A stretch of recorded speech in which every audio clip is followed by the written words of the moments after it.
The grand ballroom of the Waldorf Astoria gleamed under the golden chandeliers, a temple of wealth and power in the heart of New York City. Politicians, CEOs, celebrities, and socialites mingled, their laughter blending with the notes of a string quartet. Waiters glided through the sea of tuxedos and glittering gowns, offering champagne on silver trays. To outsiders, it looked like a flawless evening, the perfect charity gala. But beneath the polished surface, a storm was brewing, one that would shake everyone in that room.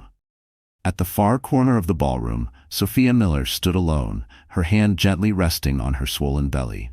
7 months pregnant, her body carried both the fragility of exhaustion and the quiet strength of a mother determined to protect her unborn child. Her dress was simple, modest, and 2 seasons old. A soft lavender gown she had altered herself to fit her changing body. Against the backdrop of dazzling couture and diamond necklaces, she looked almost invisible. Invisible. That's what her husband wanted her to be. David Miller, tall, broad-shouldered, and radiating the arrogance of a man who thought he owned the world, stood at the center of a laughing crowd. In his hand, a glass of vintage Bordeaux. At his side, clinging to his arm like an ornament, was Vanessa Cruz, the mistress, the woman everyone in the room whispered about but never confronted. She was 26, ambitious, with long black hair and a dress so tight it looked painted on. While David's wife stood off in the shadows, Vanessa basked in the spotlight, her laughter loud and grating. Sophia felt her chest tighten. She wasn't just humiliated, she was suffocating. The world she had once believed was built on love and partnership had turned into a theater of cruelty. Tonight, that cruelty would erupt in a way no one could ignore. The moment came quickly, almost too quickly. A waiter brushed past Sophia, and her hand trembled. The glass of red wine she carried slipped just slightly, splashing across the pristine white sleeve of David's Tom Ford suit. The room went silent. David froze, then slowly turned his head toward her. His face darkened, lips tightening into a sneer.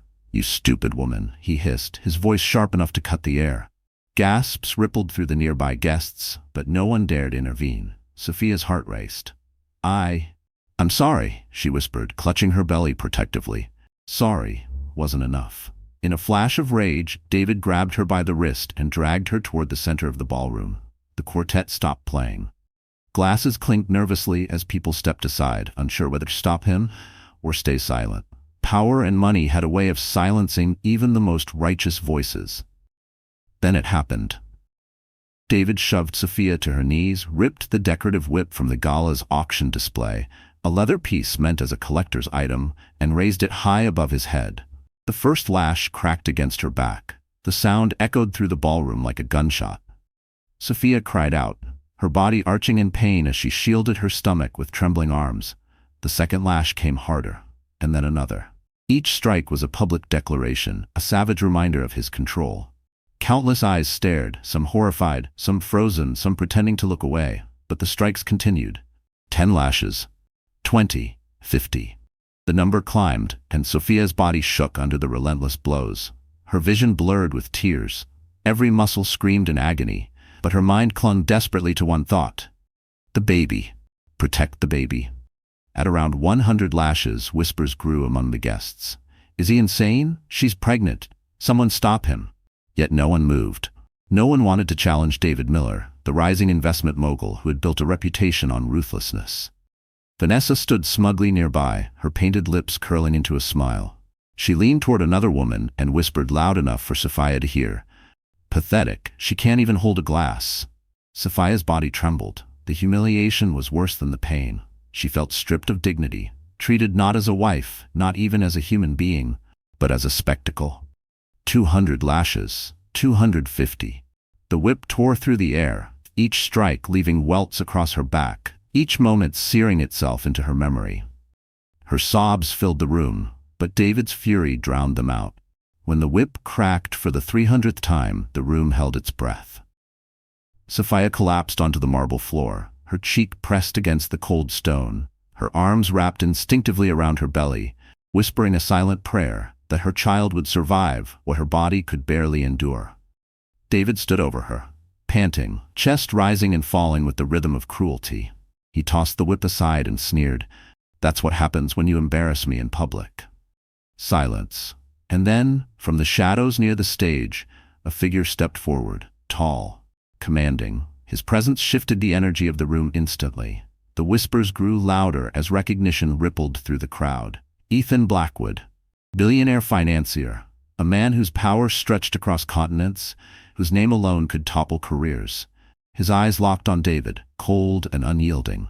Then, slowly, they softened as he turned to Sophia, broken, trembling, yet still clutching her belly with the instinctive strength of a mother. The room held its breath.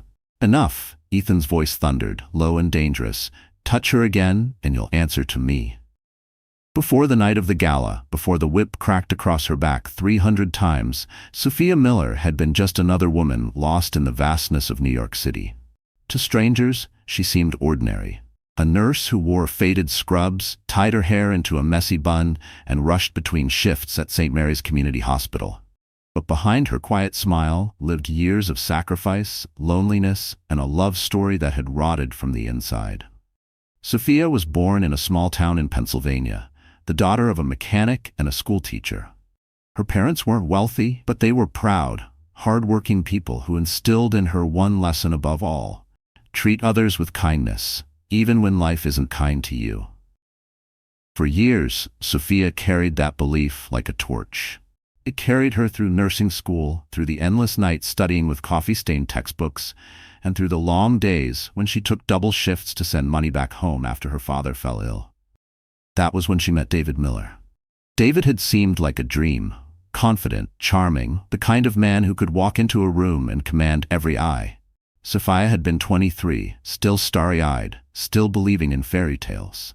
David pursued her with flowers, candlelit dinners, and promises of a future filled with comfort and security.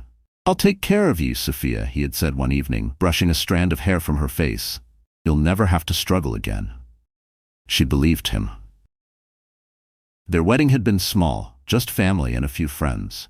Sophia wore a simple lace dress her mother sewed, and when David slipped the ring onto her finger, she truly thought she was stepping into forever. For a while, it seemed she had. David landed a lucrative job in finance, their apartment grew larger, their dinners more expensive. He bought her gifts, handbags, jewelry, vacations to Miami. At first, she felt like a princess, but slowly, the shine wore off. David began criticizing her clothes. "Why do you always dress so plain? You make me look bad when we go out." He mocked her work. "A nurse? You wipe noses for a living while I build empires. Pathetic." At first, Sophia laughed it off, thinking he was just stressed. But the comments sharpened into knives. Soon he controlled what she wore, who she talked to, even when she could call her own mother. The pregnancy changed everything. And yet, nothing at all. When Sophia learned she was expecting, she was 7 weeks along. She had sat in the tiny bathroom of their apartment, staring at the 2 pink lines trembling in her hand. Her heart raced with joy, fear, and hope all tangled together. She pictured a nursery, little socks, bedtime stories. She imagined David's eyes softening when she told him the news. Instead, his first reaction had been silence, then a smirk. "A baby, great, just what I need, another mouth to feed." Sophia's stomach dropped, but she pushed the hurt aside. She told herself he was just shocked. She convinced herself he would come around, and sometimes he did, touching her belly absent-mindedly, asking if she needed anything. But those moments were rare. More often, he used her pregnancy as ammunition. "You're fat, you're slow, you're useless. What good is a wife who can't even walk up the stairs without panting?" Still, Sophia endured. Because she had been raised to believe in marriage, to believe in loyalty. Because she wanted her child to have a father. Because somewhere deep down, she still remembered the man who once bought her daisies and whispered about forever. But by 7 months, the hope had dried up. David came home late, reeking of perfume that wasn't hers. He texted constantly, smiling at his phone while Sophia sat on the couch, rubbing her swollen ankles. She didn't need to ask who it was. Vanessa Cruz, the young, glamorous woman from his office, the one who had started showing up at parties on his arm, under the excuse of networking. Sophia knew. She saw the way Vanessa looked at him like he was the prize she had won. She saw the way David puffed up his chest when she was near. It was betrayal painted in neon, impossible to ignore. And yet, Sophia stayed. Why? because she had no money of her own. David had cut her off from the bank accounts, insisting that a wife doesn't need access to finances. Her nursing shifts barely covered groceries. She was too pregnant to leave, too dependent to fight back. She prayed each night that David would soften, that the baby's arrival might change him.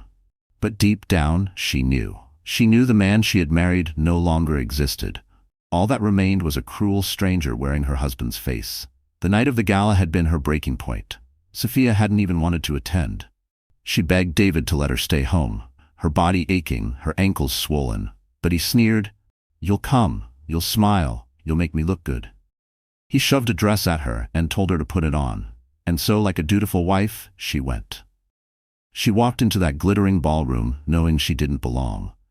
The diamonds, the couture, the cold stares of women who whispered behind jeweled hands. It was another world. She clutched her glass of wine only to blend in, even though she barely sipped it. She kept her head down, tried not to notice Vanessa's mocking gaze, or the way David paraded her like a trophy. And then the accident happened. The spilled wine. The fury. The whip. As Sophia lay broken on the marble floor, she realized something with a sharp clarity. This wasn't love. It had never been love. She was nothing more than a possession, and possessions could be destroyed. But destiny had other plans. Because just as the whip fell silent and her body shook with pain, a man she barely knew, a man powerful enough to silence an entire city, stepped forward. Ethan Blackwood, his gaze locked on hers, not pitying, not dismissive, steady, strong, the kind of gaze that said, "You are not invisible.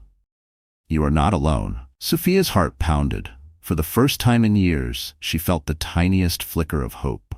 What she didn't know was that Ethan wasn't just another guest. He had been waiting for this moment, waiting to reveal a truth that would change her life forever. The gala was supposed to be a night of charity, a celebration of generosity and goodwill. But for Sophia Miller, it was a gilded cage, every glittering surface reflecting back her own misery. The Waldorf Astoria's grand ballroom stretched wider than a football field, its ceiling painted with frescoes of angels and gods, glowing in the golden light of crystal chandeliers. Each chandelier sparkled like a frozen constellation, dripping diamonds of glass that scattered light across the polished marble floor. At every table sat the city's elite: bankers, real estate tycoons, Hollywood stars, and politicians with practiced smiles. They sipped champagne worth more than a nurse's monthly paycheck and tossed their heads back in laughter that never reached their eyes. The room was perfumed with wealth. Designer gowns shimmered in every shade of the rainbow: emerald satin, ruby sequins, sapphire chiffon. Men strutted in tailored tuxedos, cufflinks flashing as they gestured dramatically in conversations about mergers and acquisitions. Photographers lined the entrance, their cameras flashing as if each guest were royalty. At the far end, a silent auction displayed artifacts of obscene luxury: a diamond-studded watch, a vintage sports car, a trip to Monaco aboard a private yacht. Everything screamed excess. Everything screamed status. And into this ocean of extravagance walked Sophia Miller. Her lavender gown, modest, slightly wrinkled from her attempt to iron it at home, looked painfully out of place. She had bought it 2 years earlier at a discount store, long before her belly swelled with the life inside her. Tonight, it was the only dress she owned that still fit. Her shoes were scuffed, her hair pulled back into a simple bun.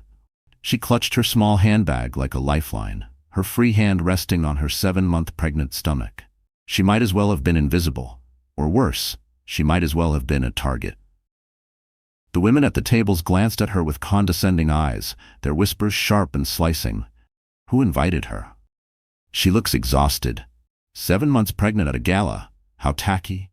Sophia lowered her gaze, her cheeks burning. She told herself to breathe, to focus only on surviving the night. But her husband had other plans. David Miller loved these events. The flashing lights, the endless compliments, the way people fawned over his ambition. He lived for the performance, for the illusion of perfection. Tonight, he wore a sleek Tom Ford tuxedo, his dark hair slicked back, his posture radiating confidence. But beside him, like a poisonous shadow, stood Vanessa Cruz. Vanessa was the embodiment of everything Sophia wasn't: youthful, glamorous, unapologetically bold. Her crimson gown hugged every curve, plunging dangerously low in the front. Diamonds glittered at her neck, gifts no doubt purchased with money David claimed he never had for Sophia. Her laughter rang through the air like a bell, high-pitched and piercing, drawing every eye in the room. David paraded her like a prize stallion, whispering into her ear, brushing her arm, offering her drinks, all in full view of his pregnant wife. It wasn't just betrayal. It was humiliation delivered with a smirk. Sophia stood near the back of the ballroom, trying to disappear into the shadows. She pressed her palm against her belly, whispering silently to the life inside her, "It's okay, baby. Just a few more hours, we'll get through this." But the room itself conspired against her. Every surface reflected her fragility. The marble floors seemed too slippery for her swollen feet. The chandeliers cast harsh light that made her exhaustion obvious. Even the orchestra's sweet symphony, violins, cellos, flutes, felt mocking, a soundtrack to her humiliation. And yet, hidden among the glittering crowd, another man's eyes followed her. From the corner table near the stage, Ethan Blackwood observed quietly.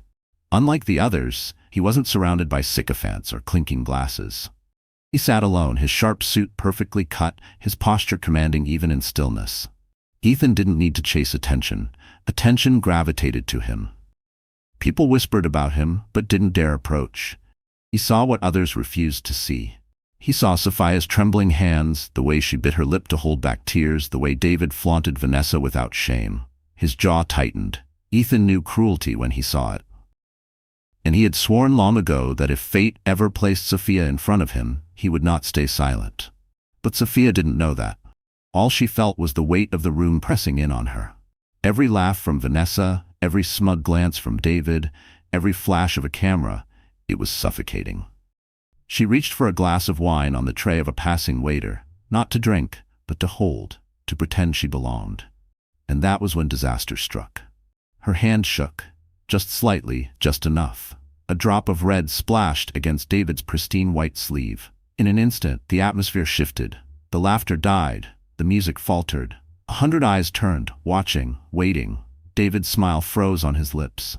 Slowly, he looked at her, his eyes narrowing into slits of pure rage. Sophia's stomach twisted. "I'm sorry," she whispered, her voice trembling, barely audible. But in this ballroom of wolves, sorry was weakness. David grabbed her wrist. His grip was iron, his smile returning only for the crowd.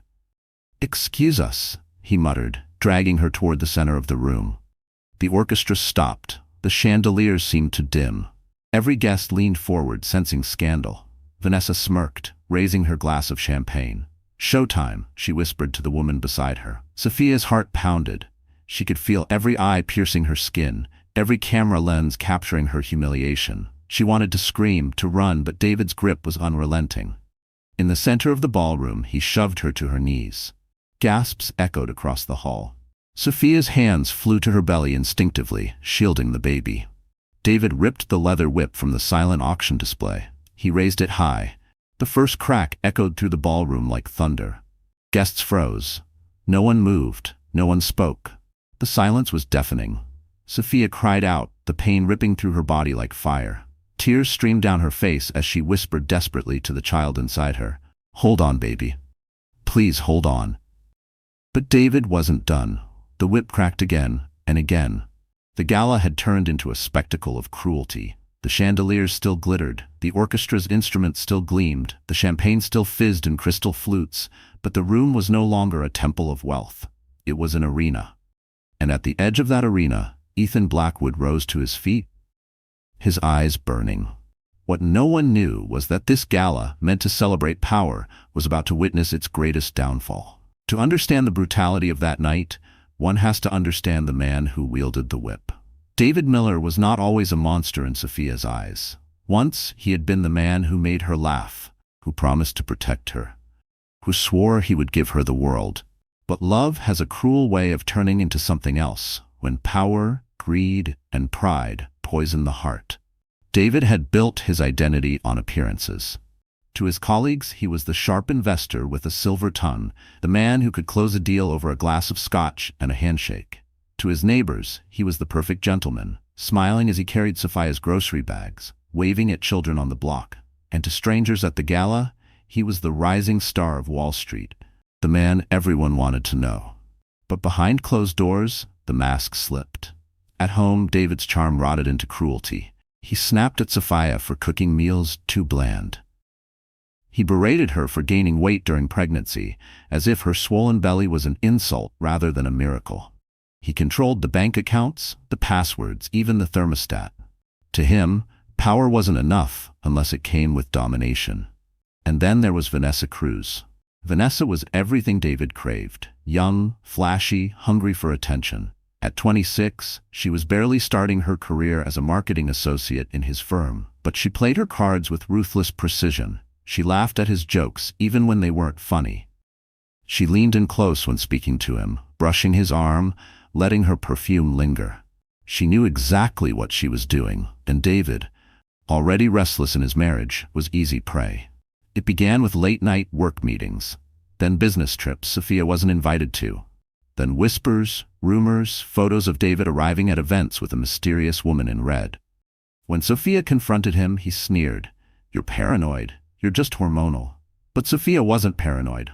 Vanessa had slid seamlessly into David's world, not as a secret but as an accessory.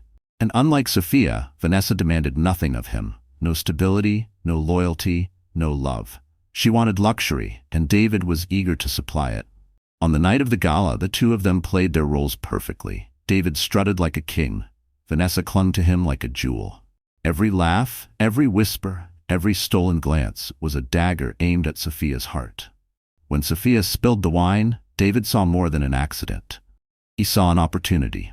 His entire life had been built on control. Now, in front of New York's elite, his pregnant wife had embarrassed him. A splash of wine on his sleeve was enough to ignite the firestorm brewing inside him. But it wasn't about the stain, it was about dominance. He needed to remind everyone, especially Sophia, who held the power. So he grabbed the whip. The cruelty of his act wasn't spontaneous, it was deliberate. David knew exactly what he was doing. Every lash wasn't just punishment. It was theater. With each strike, he sent a message to the crowd. "This is what happens when you cross me." He relished the silence of the onlookers, their fear, their unwillingness to intervene. And Vanessa? She didn't flinch. She sipped her champagne as if watching a performance. Her smile widened with each lash. To her, Sophia's pain was entertainment, proof that she had replaced the wife not only in David's bed but in his world. Yet beneath her smirk, Vanessa's mind was calculating. She wasn't loyal to David any more than he was loyal to Sophia. She was loyal to ambition, to power. The moment David's empire cracked, she would abandon him without hesitation. But for now, she basked in the glow of borrowed influence. The crowd murmured in horror, but no one stepped forward. No one dared. David thrived on that fear. He loved the way people lowered their eyes, the way even the wealthiest men hesitated. It fed his ego, but he made a fatal mistake. In his arrogance, David forgot that not everyone in that room feared him.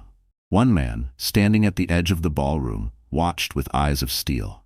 Ethan Blackwood. Ethan had lived long enough in the world of power to recognize a tyrant when he saw one. He had built his empire not through cruelty, but through strategy, through patience, through a code of honor that men like David could never comprehend. And as he watched Sophia suffer, as he saw the whip slice across her trembling body, something stirred inside him. This was no longer just about a woman being humiliated. It was about justice. David delivered the final lash, tossing the whip aside, his chest heaving. He looked down at Sophia with contempt, his voice dripping venom. "That's what happens when you make me look weak." The crowd was silent, suffocated by the weight of fear. But Ethan stepped forward. His footsteps echoed on the marble, steady and deliberate. Every head turned. David smirked when he saw him. "Blackwood," he sneered, brushing off his suit. "Come to join the show?" Ethan's gaze was like ice. "I didn't come to watch a man beat his pregnant wife," he said evenly. "I came to end it." The room gasped. Vanessa's smile faltered. David's smirk froze. For the first time that evening, the power in the room shifted. Not to David, not to Vanessa, but to Ethan Blackwood. Sophia, trembling on the floor, lifted her head just enough to meet Ethan's eyes. In them, she didn't see pity. She saw recognition, strength, a promise. David laughed, a harsh, ugly sound. "End it? Do you have any idea who you're talking to?" Ethan stepped closer, towering over him. "Yes," he said coldly. "A coward." The crowd erupted in whispers. Cameras flashed. For the first time, David looked uncertain. Vanessa pulled at his arm, whispering, "Let's go." But David, blinded by pride, stood his ground. Ethan didn't flinch. His voice carried across the hall, firm and commanding. "Touch her again, Miller, and I'll destroy you in ways you can't even imagine." The ballroom was no longer a place of music and laughter. It was a battlefield. The violins lay silent. Champagne glasses sat untouched on tables. Every eye was locked on the confrontation unfolding in the center of the hall, between David Miller, the man who believed himself untouchable, and Ethan Blackwood, the billionaire who had just challenged him before an audience of hundreds. Sophia remained on the floor, her cheek pressed against the marble, her breath shallow, her arms cradling her belly as though her body alone could shield her unborn child. Pain radiated across her back, but another sensation cut through it. Disbelief. Someone had finally spoken up. After years of silence, after endless humiliation, someone had dared to defend her. David, however, was furious, his face twisted into a sneer as he straightened his tuxedo. "Coward?" he spat at Ethan. "You think you can walk into my life and insult me? This is my wife. She's mine to discipline." Gasps rippled across the crowd. Even in a room where power excused nearly everything, David's words crossed a line. Whispers surged like a current. Did he just say that? He's insane. In front of the cameras? Ethan didn't flinch. His voice cut through the murmurs, calm but lethal. "She's not property. She's not yours to break." He stepped closer, his towering presence swallowing the space between them. "She's a human being, a mother. And tonight, you've shown the world what kind of man you truly are." Cameras flashed. The press smelled blood. This was no longer just a gala. This was a scandal unfolding in real time, and every photograph would be tomorrow's headline. David realized it too. He turned, scanning the faces of investors, politicians, and board members, people he depended on for his fragile empire. Their expressions weren't admiration. They were horror, disgust, revulsion. He could feel the empire he had built teetering on the edge of collapse. Panic flickered behind his eyes, but pride was stronger. He grabbed Sophia by the arm, yanking her upright. She stumbled, her body weak, her breath ragged. The crowd gasped again as she cried out in pain. "See?" David barked, his voice cracking. "She's fine. She needs discipline, not pity." Vanessa shifted uncomfortably beside him. For the first time, her smirk faltered. She could feel the crowd's judgment burning into her as well. Being David's arm candy was one thing. Being complicit in his brutality was another. Her perfectly painted smile trembled, but she clung to his arm anyway, unwilling to abandon him yet. Ethan's eyes darkened. He stepped forward, his voice like thunder. "Let go of her." David laughed, though it sounded forced. "Or what? You'll write a check? You think money makes you powerful?" He shoved Sophia toward the crowd, her body collapsing once more against the floor. "This is my life, Blackwood, not yours." But the words didn't land the way he wanted. The crowd didn't see strength. They saw weakness. They saw desperation. And they saw Ethan Blackwood standing tall, unshaken, commanding the room with nothing more than presence. Sophia lifted her head, her tear-streaked face illuminated by the chandeliers. For years, she had been silenced. But tonight, with cameras clicking and eyes watching, something inside her cracked open. "David," she whispered, her voice trembling but audible in the hushed room. "You're not a husband. You're a monster." The words hung in the air like lightning. The ballroom erupted. Gasps, whispers, shocked exclamations. For the first time, Sophia had spoken against him in public. For the first time, she had refused to cower. David's face turned crimson. He lunged at her, hand raised. But before he could strike, Ethan caught his wrist midair. The impact echoed like a gunshot, the billionaire's grip unyielding. "Enough," Ethan growled. His voice wasn't loud, but it carried the weight of authority, the kind that silences men, the kind that ends careers. David struggled, but Ethan's hand didn't move. The room watched, mesmerized. This was no longer about money or status. It was about strength of character. And David had none. Ethan shoved him back. David stumbled, his composure unraveling. He looked around for support, for validation, but found only cold stares. Even Vanessa's grip loosened on his arm. The investors who once toasted him now turned their faces away. Sophia, still trembling, tried to rise. Ethan extended his hand. For a moment, hesitation flickered in her eyes. But then she took it, and the ballroom erupted again. Cameras flashed like fireworks as the billionaire helped the broken wife to her feet. It was a picture that would appear on every front page by morning. The tyrant exposed, the victim supported, the savior revealed. David knew it. His empire was crumbling in real time. Rage burned in his chest, but he couldn't fight it. Not here, not now. So he turned to Vanessa, desperate for validation. "Tell them," he demanded. "Tell them I'm right. Tell them she deserved it." Vanessa froze. Her painted lips parted, but no words came. She looked at the crowd, at the cameras, at Ethan's piercing gaze. And then she did what David never expected. She stepped back. Her silence was louder than any accusation. She chose her image over loyalty, her ambition over love. She left David standing alone, humiliated, abandoned. The ballroom buzzed with whispers. "She's leaving him? He's finished. This will ruin him." Sophia clutched Ethan's arm, her body shaking. Tears streamed down her face, but they weren't only from pain. For the first time she felt the faintest glimpse of something she hadn't known in years. Hope. David, trembling with rage, shouted over the crowd. "This isn't over. You'll regret this, Sophia. You'll regret it, Blackwood." But his threats fell flat. No one believed him anymore. The orchestra stood frozen, the waiters paused mid-step, the chandeliers glittered above, but the power in the room had shifted forever. And as security began to move in, as whispers of lawsuits and headlines spread, Ethan leaned close to Sophia, his voice low, steady, protective. "You're safe now." But Sophia knew it wasn't over. Not yet, because David Miller was a man who would rather burn his world to the ground than accept defeat. And he wasn't finished with her. The gala ended in chaos. Security escorted David out of the ballroom, his protests echoing down the marble hallways like the shouts of a desperate man drowning.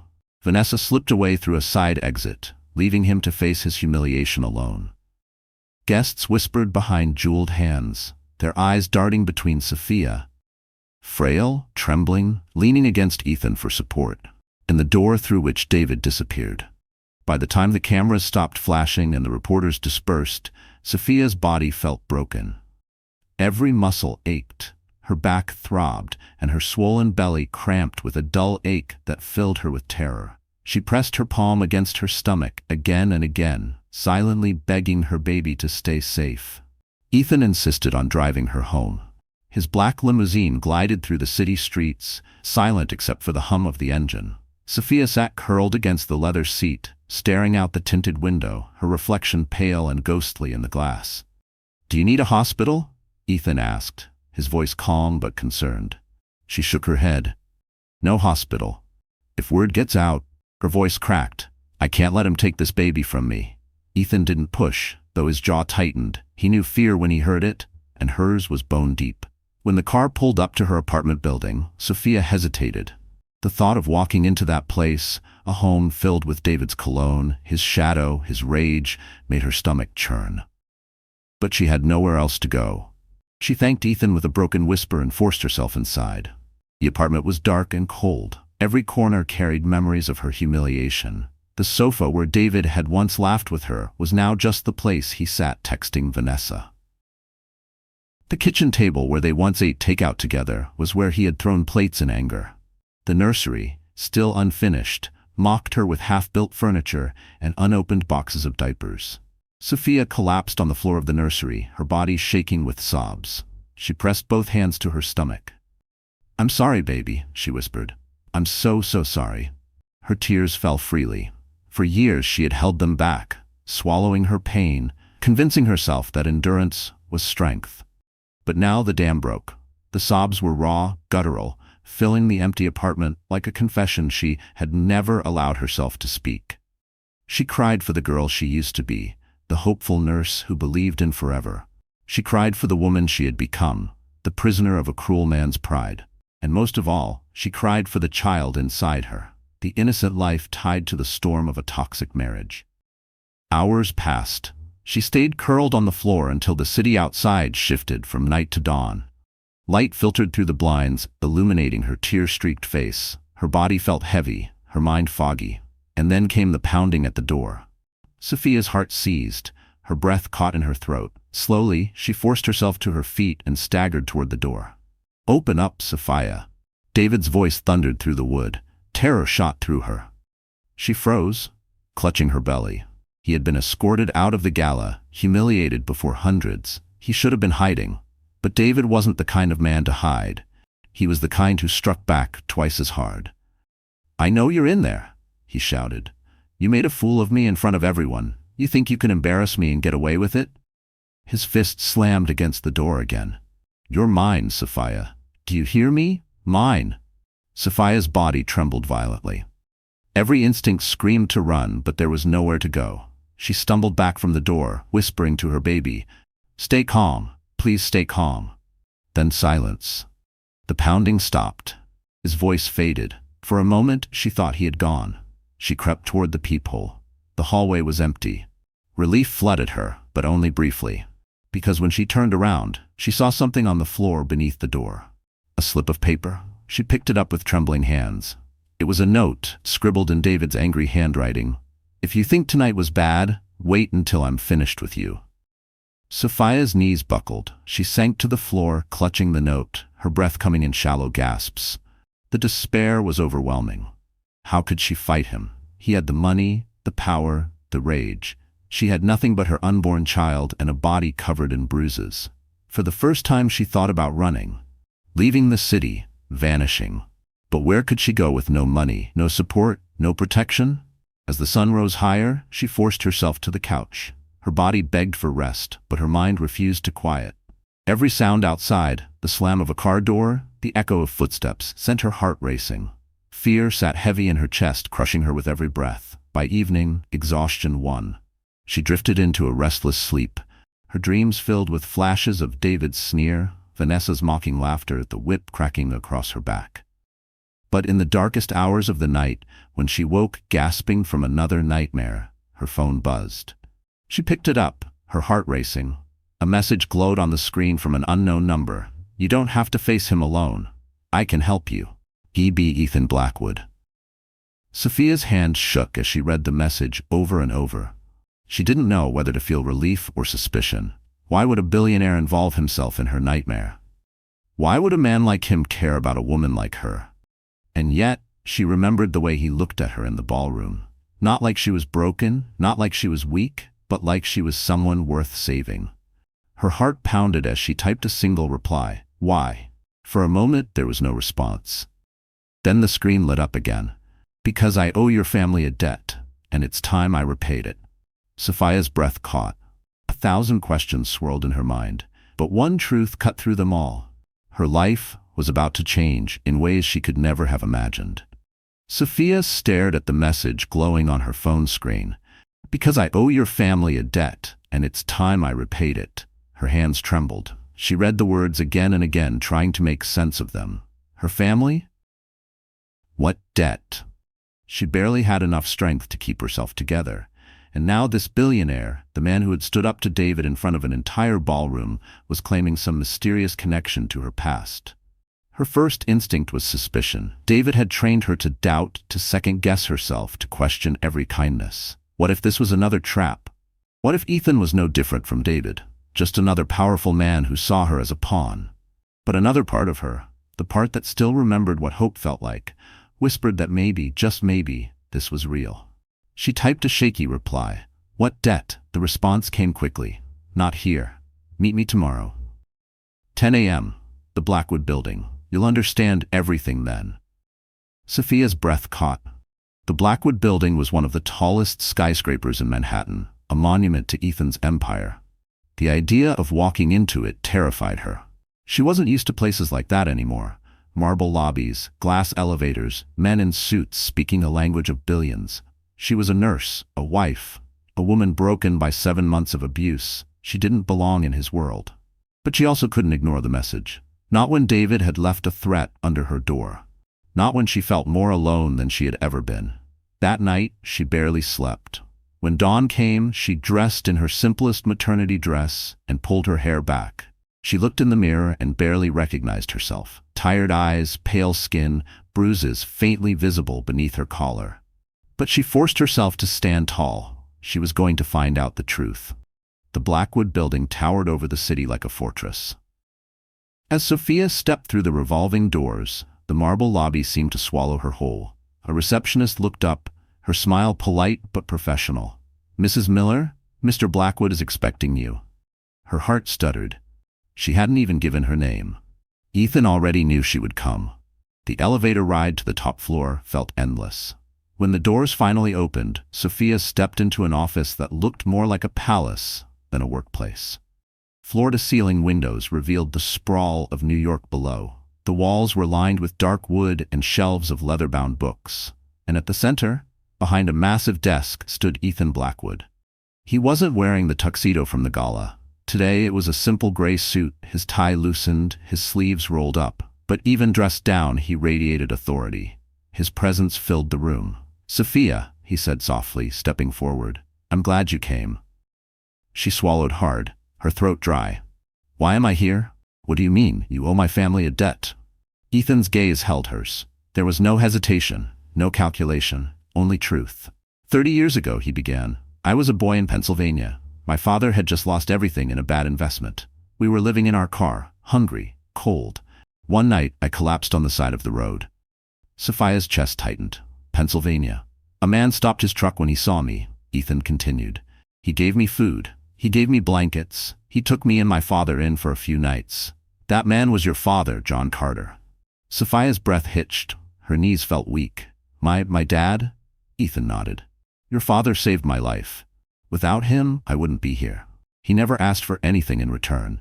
He just told me to grow up and be a good man. I swore to myself that one day, if I ever had the chance, I would repay him. I've been waiting for that chance. And now, it's you.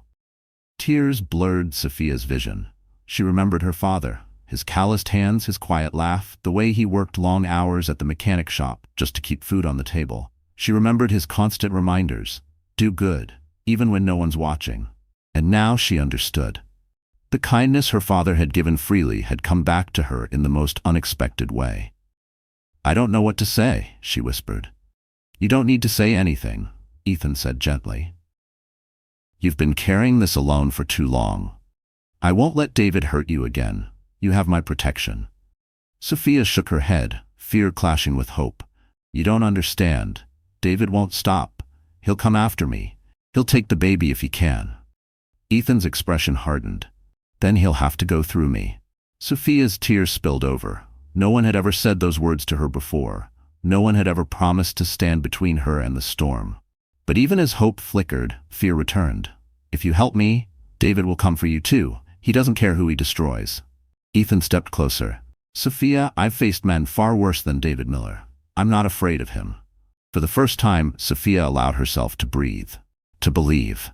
But just as relief washed over her, Ethan's phone buzzed on the desk. He picked it up, his face darkening as he read the message. What is it? Sophia asked nervously. Ethan looked up, his jaw tight. It's David. Her stomach dropped. What did he do? Ethan handed her the phone. The message was short, chilling. If you think you can steal my wife and my child, Blackwood, you're dead wrong. This isn't over. Sophia's blood turned to ice. Her hand shook as she clutched the phone. David wasn't finished. He was planning something. Ethan's eyes locked on hers, filled with a determination she had never seen before. Sophia, he said gravely, you're not safe here. We need to move you tonight. When Ethan Blackwood told Sophia they needed to move her that night, she felt her world tilt again.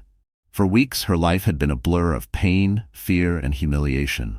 Now, in the middle of his towering office, she was being asked to leave everything behind. Her apartment, her memories, the life she had once fought to protect. At first, panic struck. I can't just disappear, she whispered, her voice trembling. David will know. He'll find me. Ethan's tone was steady, unshakable. Let him try. I've already arranged a safe house. My security team will take you there tonight. He won't touch you again. Sophia pressed her hands against her belly.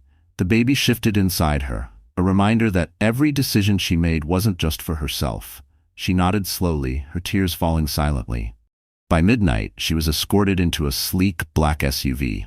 The city lights blurred past as Ethan's security detail drove her through Manhattan, away from the life she had known. When the car finally stopped, Sophia found herself in front of a sprawling townhouse tucked behind ivy-covered gates. It wasn't ostentatious like David's world, but it radiated safety, warmth. Inside, she was met by a team of women Ethan had arranged, a private nurse, a counselor, and a stylist who brought her new clothes. Sophia felt overwhelmed. For so long, she'd been denied even the smallest kindness. Now, strangers were offering her care without judgment. At first, she resisted. When the stylist laid out elegant maternity dresses and soft silk robes, Sophia shook her head. "I'm not that kind of woman. I don't belong in things like this." The stylist smiled gently. "You belong in anything that makes you feel strong." The words lingered. For days, Sophia slept, ate, and allowed her body to heal. The bruises faded, the swelling eased. Slowly, she began to recognize herself in the mirror. Not the broken wife who flinched at every sound, but the woman she had been before David. Kind, resilient, brave. One morning, she stood before the mirror in a new gown, emerald green, flowing gently over her 7-month belly. For the first time in years, she didn't see a victim. She saw a mother, a survivor. Her counselor asked her, "Sophia, what do you want your child to see when they look at you one day?" The question cut deep. Sophia thought of the baby inside her, of the eyes that would soon look up at her for guidance. She whispered, "I want them to see strength. I want them to see that I didn't give up." From that moment, something shifted. She began to speak with more confidence. She walked straighter, no longer curling inward in shame. She ate healthy meals and practiced gentle stretches with the nurse's guidance. With every passing day, she wasn't just surviving, she was reclaiming herself. And Ethan noticed. One evening, he visited the townhouse, finding her in the library with a book in her lap. She looked up at him, her eyes brighter than he had ever seen. "You're changing," he said softly. Sophia nodded. "I thought I was broken. But maybe I just needed someone to remind me that I wasn't." Ethan studied her for a moment, something unspoken in his eyes. "You were never broken, Sophia. You were just hidden under his cruelty." Her chest tightened. For years she had believed David's words, that she was weak, useless, pathetic. Now, hearing Ethan tell her otherwise felt like oxygen filling her lungs. But transformation wasn't just emotional, it became visible. A week later, Ethan arranged for Sophia to attend a small charity luncheon, not a grand gala like before, but a quiet event with trusted allies. At first, Sophia resisted. "I can't face people again, not after what happened." But Ethan was firm. "You can, and you must, because the world needs to see you're not afraid anymore." So she went. When Sophia entered the room, wearing her emerald gown and standing tall, whispers spread. These were the same circles that had witnessed her humiliation at the gala. Many expected her to shrink, to hide. Instead, she met their eyes head-on. One woman approached her timidly.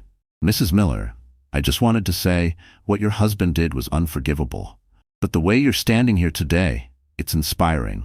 Tears pricked Sophia's eyes, but she smiled. For the first time, admiration replaced pity.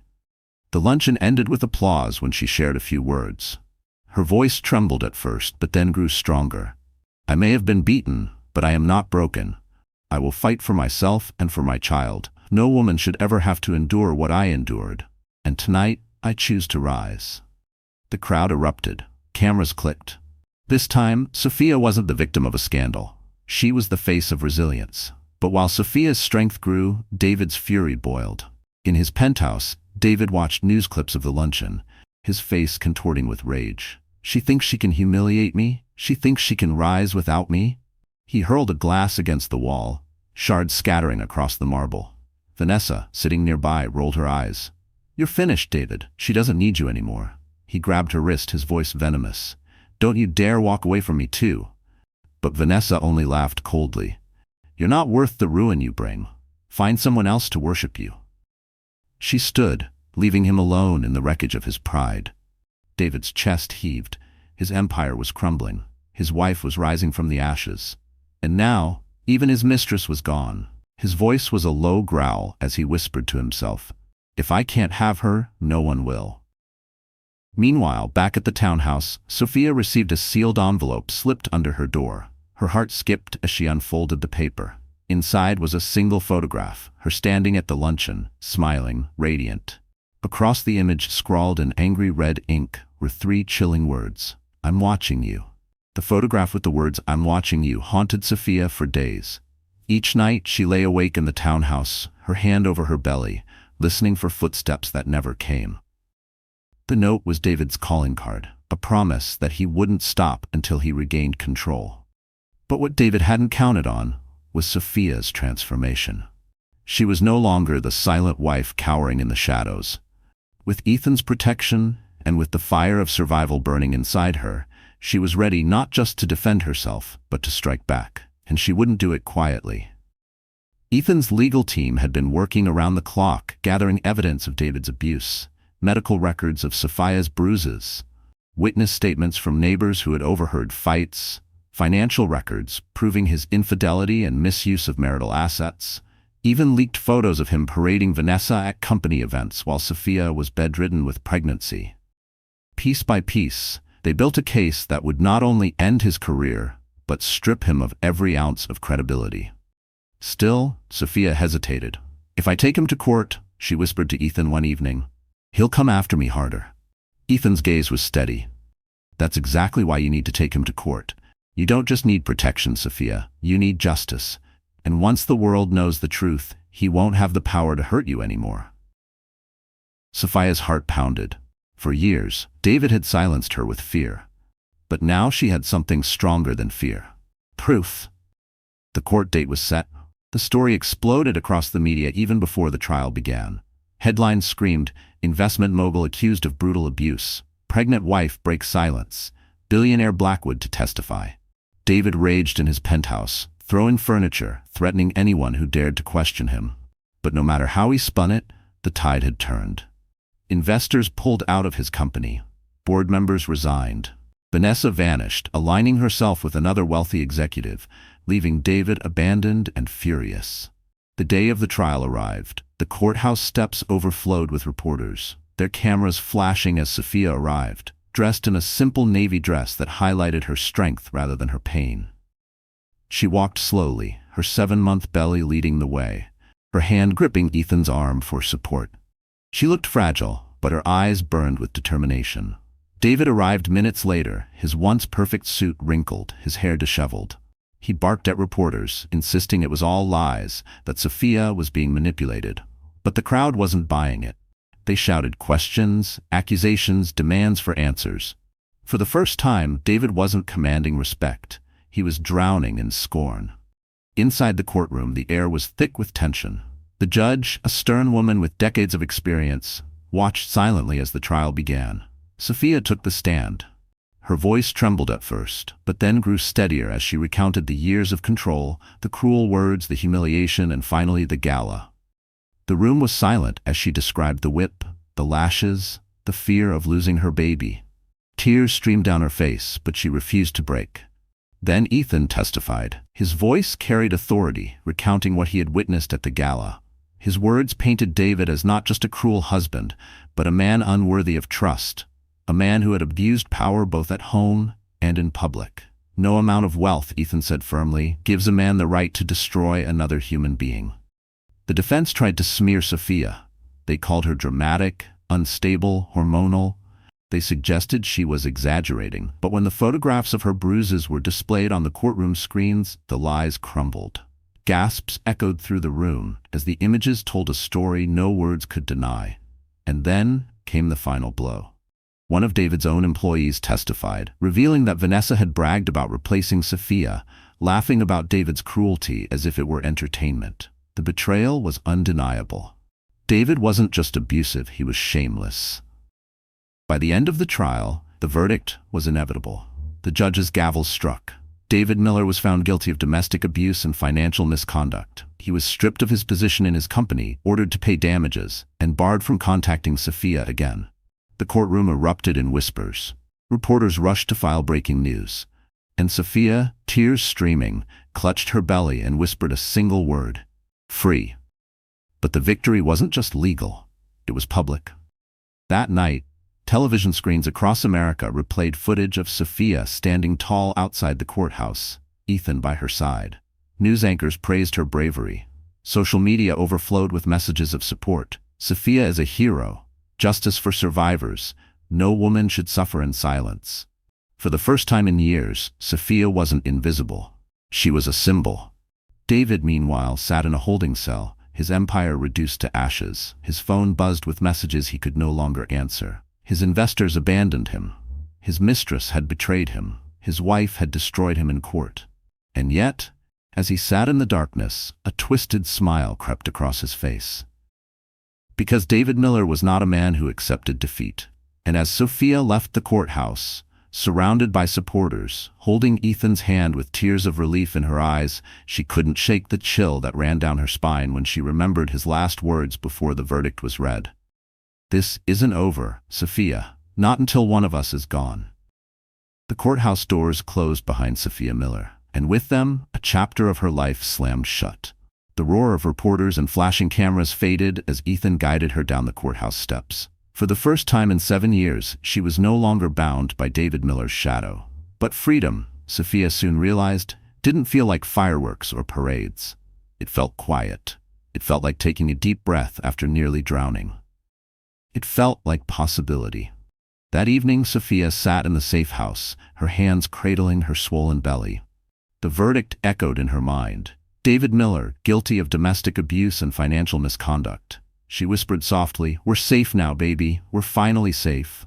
The relief washed over her, but so did exhaustion. Healing wasn't instantaneous. The bruises on her body would fade, but the scars on her heart ran deep.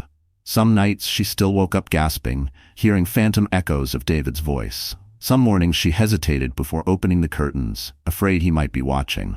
But every day those fears weakened. Every day, Sophia grew stronger. With Ethan's help, she began attending support groups for women who had survived abuse. At first, she sat in silence, listening to others share stories that mirrored her own, stories of fear, control, violence, and survival. Slowly, she found her voice among them.